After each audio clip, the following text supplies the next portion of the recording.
So this time I'm going to vary just a bit from my pattern. If you've been following along, what I've been doing so far is doing a technical on Tuesday. And then the Thursday follow-up is basically client-side look at that technical thing that we looked at. But I want to talk about just photography in general today. So there's a lot of photographers out there, and in order for you to look your best, you have to feel comfortable with that photographer. And that means getting to know the photographer as well as getting to know their style. Now, one way you can do both is to go look at their portfolio, because their portfolio will be what they consider to be the best images that they've taken. Obviously, everybody wants to put their best foot forward. So they will put those images out there so that you can see what they consider to be their best work. Now, that work will reflect their approach and their style. For example, some photographers like to have a lot of light, white backgrounds, those types of things to brighten the image up. Other photographers go a little more dark. If you've seen boudoir photography, that has a tendency to be a little on the darker side. Not always, but in a lot of cases it is. And that's also getting into using the interplay of light and shadow to hide things or to add an air of mystery to the image. Also, you want to see what it is that they offer as the final of their, what's the end goal here. So for boudoir photography, that end goal is typically a album. Now, the reason for that is a lot of people don't want to have an intimate portrait made on a 20 by 30 image on their wall. That's not to say there's no reason not to do that. It's just that a lot of people do not have enough confidence in the way they look that they want to display it in that fashion. There's nothing right or wrong about that approach. Again, it is the comfort of the person being photographed. If you're looking for portrait type stuff, are you looking for something that's much more larger and not something that you're going to be doing with a small image on a desk? I mean, honestly, the 8 by 10s are long gone at this point, being replaced by either larger artwork or digitals. So now that I've mentioned digitals, let me talk about that for just a moment. I am not a fan of digitals for a lot of reasons. I do like the digital frames, kind of, but a lot of the digital stuff gets passed around on phones, and it is too small. Okay? Having an image on a phone versus having a printed image, even when we did 8 by 10s, there was just no comparison to having an 8.5 by 10 image versus a little phone that's a couple of inches wide by a couple of inches long. So I'm not a fan for digitals as a way of capturing a moment. Now, if you've seen some of the work that I did with the bodybuilding stuff and where I was putting together a collage, the collages have smaller images, but the collage work that I had put forth as an option was a throwaway. An inexpensive poster that you would get that would show your progress to inspire you to do better, with the goal of us doing another photo session later on where the improvements could be seen. We could do before and afters on that next collage, but that first collage would then be thrown out. And that's why they were so cheap. They were just part and parcel of the experience of having your photo taken. I wasn't really charging for that. The recurring fee to handle all the photography and stuff handled that. Of course, the end goal there wanting to be something bigger, be it a book of different poses, maybe shot in more of a boudoir format, or large wall art of yourself. And if you were competing, maybe large wall art of your competitions. So that was where I was trying to go with those images. Those weren't the final images, they were just little milestone markers along the way. But getting back to looking at a portfolio, what angle does the photographer like to shoot at? Do they vary? Does it look like every photograph is the same as the other photographs that are there? Like they just have a checklist of poses that they go through, and this is just what they do. It's not to say there isn't something, that there is something wrong with having a list of poses.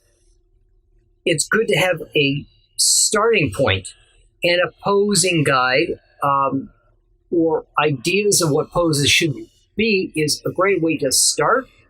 But I think every single photographic session needs to be personalized to you. You are not a cookie cutter person. Why should you have a cookie cutter session?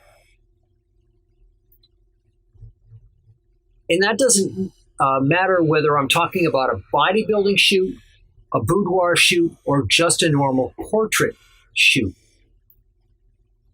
Even a headshot should reflect the personality of the individual having their photo taken.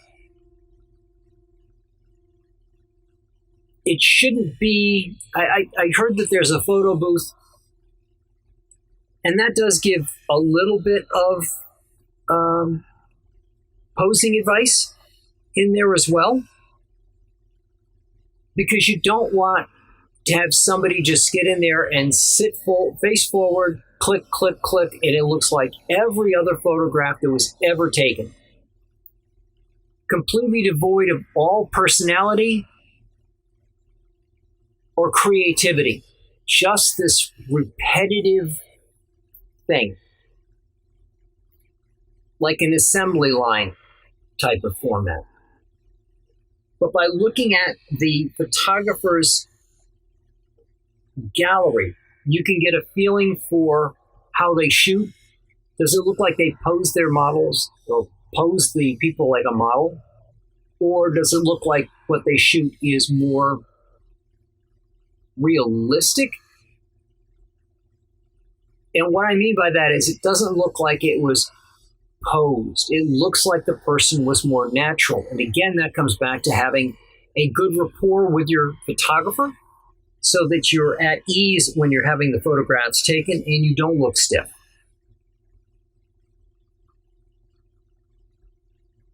That also includes, how does the photographer handle giving you direction on how you should pose?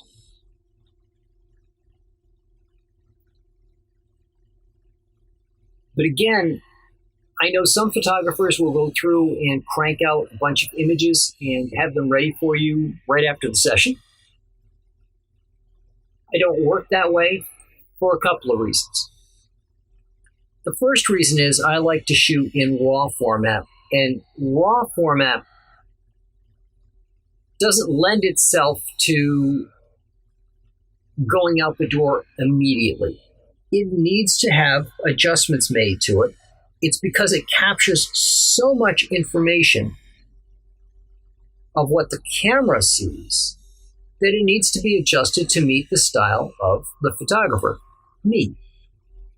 In addition to that, I like to shoot multiple images at a time. If you've seen my videos about the reenactment I did up at Fort Ticonderoga, the images that I ended up out of a couple of days, I believe I had posted about 200 each day to a gallery for the people at the fort to use. The first day, I shot a couple per cycle and ended up with probably about 500 or 600 photographs that first day. The second day, I ended up with 1,400 photographs. First day was a lot of trying to get portraits done, and the second day was a lot more run and gun. Me going around trying to catch a whole bunch of pictures of all different aspects of the reenactment, be it the audience, the fife and drum team, the reenactors running from point to point, shooting at each other. So of those 1,400, I think I ended up with about 200 that I was using from that set. Again, I like to shoot a lot of photographs in a row, because how many times have you heard about somebody taking a photograph and everybody's eyes are closed? If you shoot several in a row, you can get past part of that issue. So I like to shoot a lot of photographs, so it's going to take me time to go through all those photographs and get them looking the way I want them to look. First of all, I've got to cull them. I've got to get rid of the photographs that are similar and I just don't want. Maybe you look tense at the beginning of it and you looked a little bit more relaxed at the end of the photos, so I'll use the end one and not the first one. I have a tendency to shoot without the mechanical shutter going, so you don't know that the images are being taken. So that way I can shoot 5 or 6 images and you don't hear click, click, click, click, click, click, click going through. The reason I do that is I feel that hearing the clicking sound adds to the anxiety of the session. And by putting it into this non-mechanical mode so that you're not hearing the shutter, you're a little more relaxed, because all you're seeing is me moving with the camera, but you don't know that your ears are not telling you that the shots are being taken. You know mentally that the shots are being taken, or I wouldn't be moving around and pushing down on the trigger, but your ears don't verify it. So it cuts some of the anxiety down. Once I've got them culled, then I need to go take a look. Am I happy with the lighting? Am I happy with the contrast? Am I happy with the colors? What am I going to pull out of this image? A raw image is almost equivalent to a sculptor looking at stone and seeing what they want the final thing to be. There's a lot of detail in the image. What do I want to highlight? What do I want to suppress? Do I want to pull that contrast up? Do I want to make the colors pop a little bit more? Do I want to back something off a little bit? Because I also shoot at a low F, I have bokeh. So things in the foreground and the background will be blurred so that it makes you the subject of the photograph. And that's something else that you can determine from the photographer's gallery, from their portfolio of images that they have available for you to see. You can see things like bokeh. You won't be able to see how much time they take on the images, for the simple fact that the final image is the final image, regardless of whether they take the time to get it done or not. And if you're not familiar with where the image started, you're not going to know how much work was put into it to get it where it ended up. So It's very important when you're finding a photographer to celebrate your life that you find one that you're comfortable with and that you're happy with the style that they use. That said, I think that everybody should get out there and celebrate their life.